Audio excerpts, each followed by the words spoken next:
La diplomatie internationale poursuit ses efforts pour convaincre la principauté d'Andorre de renoncer à son programme nucléaire. Une rencontre tripartite doit se tenir aujourd'hui au siège de l'AIEA à Saint-Tropez. Les diplomates européens semblent optimistes sur leur chance de parvenir à un accord. Selon une source proche des négociateurs, l'Andorre serait prête à abandonner son projet en échange d'un assouplissement des barrières douanières sur le martini et les cartouches de Marlboro. Washington, de son côté, étudie toujours la possibilité de bombarder Andorre. La Maison-Blanche a passé commande de 75 Atlas Junior afin de localiser la principauté. Un nouveau drame de l'immigration en Méditerranée. La Marine nationale a torpillé un cargo soupçonné de convoyer plusieurs milliers de clandestins en provenance d'Afrique. Malheureusement, le navire convoyait 600 000 litres d'eau bénite à destination de Lourdes. Le ministère de la Défense a assuré qu'une enquête sera ouverte pour punir les coupables de cet immense gâchis. Non au CGM. Des milliers de personnes ont manifesté hier à Paris devant le siège du MEDEF contre le projet de chômeurs génétiquement modifiés.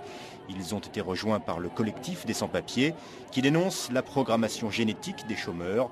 Le porte-parole des sans-papiers a notamment déclaré « Si on les programme pour accepter n'importe quel travail, qu'est-ce qu'on va devenir, nous ?» Autre manifestation en Chine, cette fois, 17 millions de personnes, 2000 selon l'armée du peuple, ont défilé dans les rues de Pékin pour protester contre les délocalisations.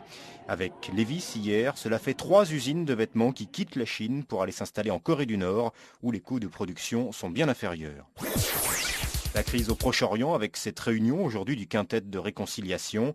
La Zambie, le Népal, le Paraguay, le Liechtenstein et les États-Unis tenteront de faire revenir Israéliens et Palestiniens à la table des négociations après le déclenchement de la 7e intifada.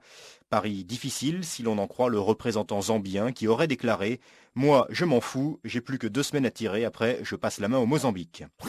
Et puis Tel Aviv a annoncé ce matin la création d'une nouvelle barrière de sécurité pour se protéger des attaques terroristes. Ce mur de 17 mètres de haut viendra s'intercaler entre les 2 précédentes barrières qui entourent déjà la bandelette de Gaza. Le sport à présent avec un nouveau record du monde de saut à la perche. Le Palestinien Al Jafri a franchi hier la barre des 16,50 mètres. Belle récompense pour cet athlète qui s'est entraîné pendant des années chez lui à Gaza. Mais Al Jafri n'entend pas en rester là. Il a déjà annoncé vouloir passer la barre des 17 mètres. Cyclisme, le patron du Tour d'Europe a dévoilé ce matin le parcours de l'épreuve 2042. En 27 étapes, les coureurs traverseront 14 pays.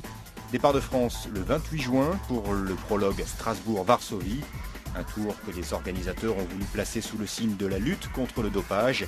Il est vrai que la moyenne observée l'an passé est près de 155 km/h, a semé le doute chez les observateurs. Rappelons tout de même qu'aucune trace de produit dopant n'a été découverte lors des autopsies.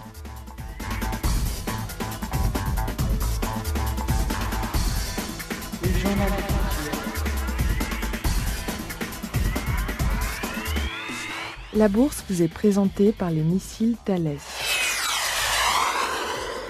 Thales, la croissance le vaut bien. La bourse de Bruxelles est en hausse de 2,4 points à l'ouverture. Une tendance portée par les très bons résultats du français Ascenic Corporation. L'entreprise de traitement des chômeurs récolte ainsi les fruits de sa politique dynamique de radiation qui a entraîné une hausse considérable de son bénéfice net. Les hôpitaux de Paris sont en légère hausse également, profitant de la délocalisation des tuberculeux vers les CHU de province. Notons que le résultat des hôpitaux de Paris aurait été meilleur sans le report par le Parlement du projet de loi autorisant les médecins à réclamer les bulletins de salaire de leurs clients avant admission, mais les investisseurs restent confiants. Mauvaise journée par contre pour Bouygues Liberté. L'entreprise de construction de prisons pâtit de la grâce présidentielle accordée hier à 15 000 prisonniers politiques russes. Bouygues Liberté a d'ailleurs annoncé son intention de porter plainte contre Amnesty International pour entrave à la loi du marché. C'était Jean-Pierre Paillard, à la Bourse de Bruxelles, pour le Journal du Futur. La météo vous est présentée par les fours Krupp. Krupp pour une crémation de premier choix. Les températures sont en légère baisse aujourd'hui, en raison notamment de l'harmattan qui va souffler sur la moitié sud du pays. On observera 42 à Lille, 43 à Paris. Les Strasbourgeois seront les mieux lotis avec 45 degrés dès la levée des fumées matinales. Attention tout de même à quelques pluies acides sur le massif central. Attention aussi à ceux qui se baignent sur les plages de Limoges. Un nouveau bloc de banquise s'est effondré dans la nuit et le tsunami de force 3 pourrait toucher les côtes limousines en milieu d'après-midi.